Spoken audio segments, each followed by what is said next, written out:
Vous regardez Viva Événement et vous faites bien. Bonsoir à tous et bienvenue dans cette nouvelle édition. Tout de suite, les principaux titres.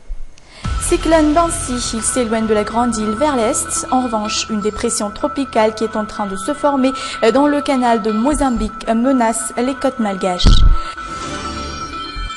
Politique, Cool Roger sur la sellette. Les députés du parti au pouvoir eux-mêmes rassemblent les signatures requises pour décapiter la primature à J-1 de l'ouverture de la session extraordinaire de la Chambre basse. Réconciliation nationale, reprise des dialogues dès demain au Centre de conférence international IVAT. Nouveau dispositif de sécurité interne désormais de rigueur en France, quelques 10 000 militaires déployés.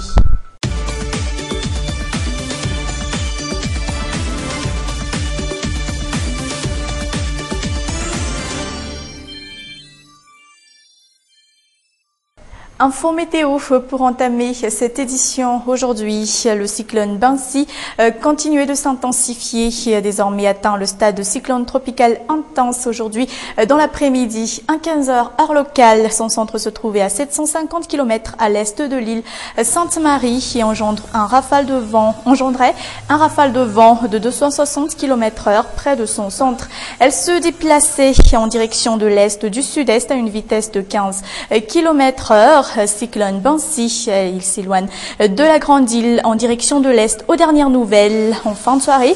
En revanche, une dépression tropicale qui est en train de se former dans le canal de Mozambique menace les côtes de la Grande Île. Et puis, les pluies diluviennes n'en finissent pas, notamment dans la capitale. Vous le voyez sur ces images. Ce soir, la pluie recouvre quasiment toute la capitale et ses périphéries. Un temps orageux, parfaitement conforme à la saison actuelle, d'après le service de la météorologie d'Impanjinumbi.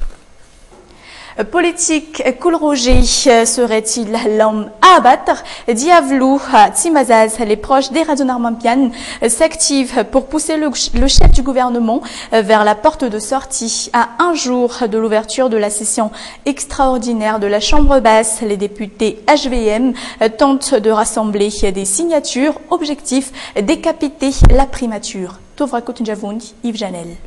Faire sauter le fusible Cool Roger, apparemment c'est le seul objectif de certains proches collaborateurs du chef de l'État. Après une tentative ratée samedi, il aurait utilisé les élus indépendants devenus plus tard membres du HVM. Comme principale mission, ils auraient à récolter des signatures pour pousser le Premier ministre à démissionner.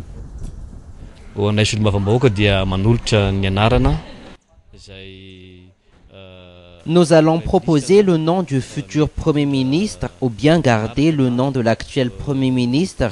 C'est selon le président de la République.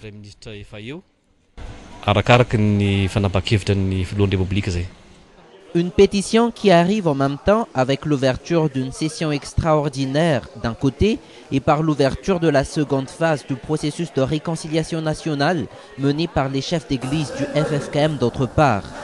Une pétition rassemblant des noms à proposer au président de la République, dont celui que Eradon Armampian prévoit de proposer demain devant les 4 anciens chefs d'État.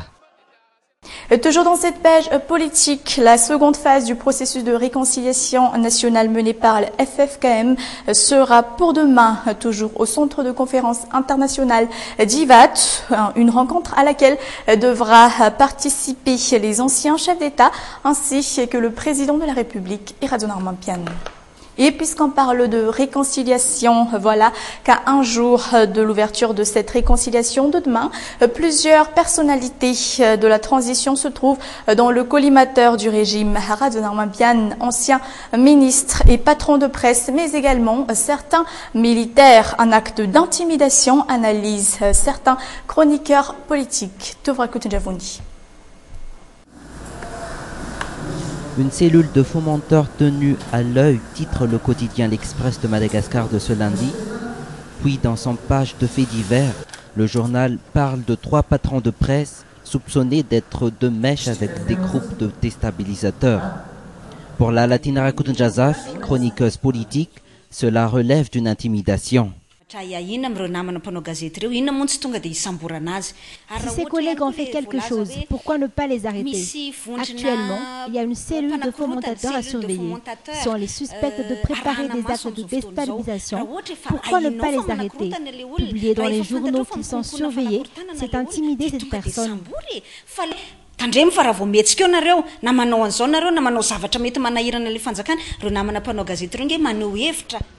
Une manœuvre complètement contraire au processus de réconciliation prévu pour demain.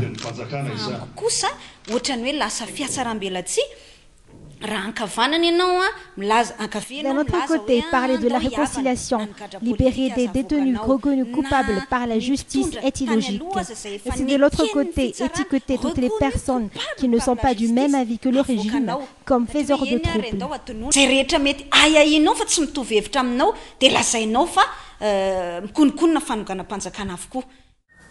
Deux anciens ministres de la transition, un officier général et un officier supérieur seraient également dans le collimateur, une histoire de déstabilisation qui serait en relation avec l'affaire Beridz, confirment à demi-mot les autorités de police judiciaire.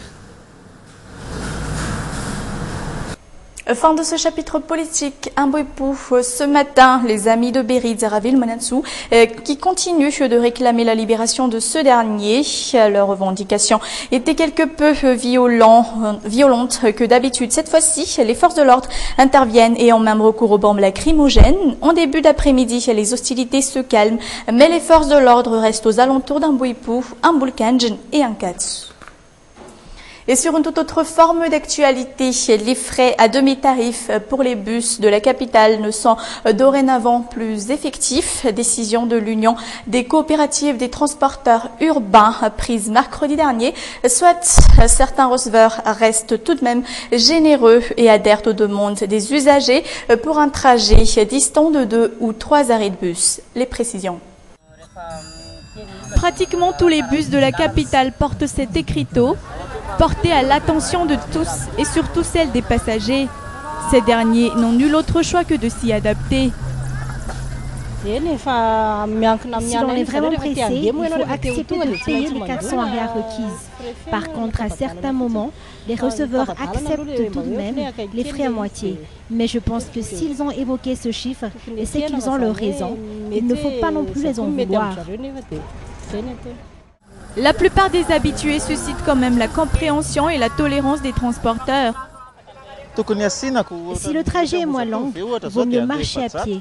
Pour ma part, je ne vais pas payer 400 arrières pour quelques mètres que je pourrais effectuer à pied. Ça dépend du receveur. Certains exigent les 400 arrières. Quant aux receveurs, difficile de faire la sourde oreille face aux requêtes des passagers. Une distance entre 1 ou 2 arrêts reste acceptable. Au-delà, le tarif de 400 arrières s'applique. D'autant plus qu'il ne faut pas prendre par surprise les passagers. Ils s'y adapteront avec le temps, réitèrent ces receveurs. Si la personne me demande gentiment, j'accepte de lui réduire le frais. S'il s'arrête à un arrêt, je ne lui demanderai que 300 arrières.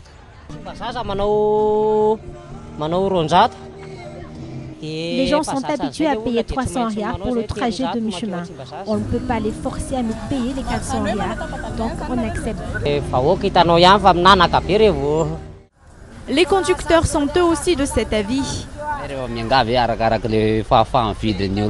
Le prix du gazole a augmenté, donc il est tout à fait normal que les frais augmentent. Par contre, on tient compte du pouvoir d'achat malgache. Frais de bus à demi-tarif 200 ou 300 arrières, prix de tous les jours des Tananariviens, longtemps discuté, mais aucune vraie décision n'a été prise jusqu'alors. Une route plus ou moins dégagée à Ankadmaouk grâce à la rénovation de cette route, un projet qui n'a débuté que la semaine passée. Pourtant, habitants et utilisateurs de cet axe, tout le monde en est ravi. Un assaut. À peine une semaine de construction, les résultats sont déjà ressentis par la population d'Ankadmaouk et alentours. Ce rond-point bête noire pour les chauffeurs. Aujourd'hui sur cette route, le mot embouteillage n'est que cauchemar. 1 Embouteillage Grâce à la construction de cette route, les embouteillages ont été réduits. En ce moment, si on passe par la gare routière de Fass-Ankaran, on met moins de temps qu'auparavant. D'ailleurs, tous les trous sur les routes ont été bouchés.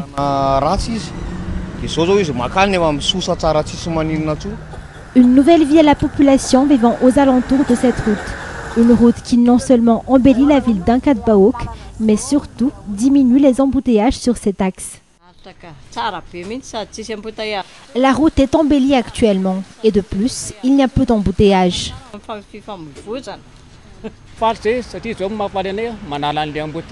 Je travaille sur cette route depuis longtemps. Comme vous le voyez, il y a moins d'embouteillages. Ce changement m'enchante. Cette route n'est pas la seule à être construite sur cet axe. Le 15 décembre, un nouveau projet pour la construction d'une nouvelle route a vu naissance. Celle reliant Ankadbaok et Nkurunjaan, une route longeant le canal d'Andjiantane. Point final de cette édition. Merci à tous de votre attention. Merci d'être restés avec nous jusqu'à son terme. Prochain rendez-vous demain à la même heure. Excellente soirée en compagnie de Viva. Au revoir.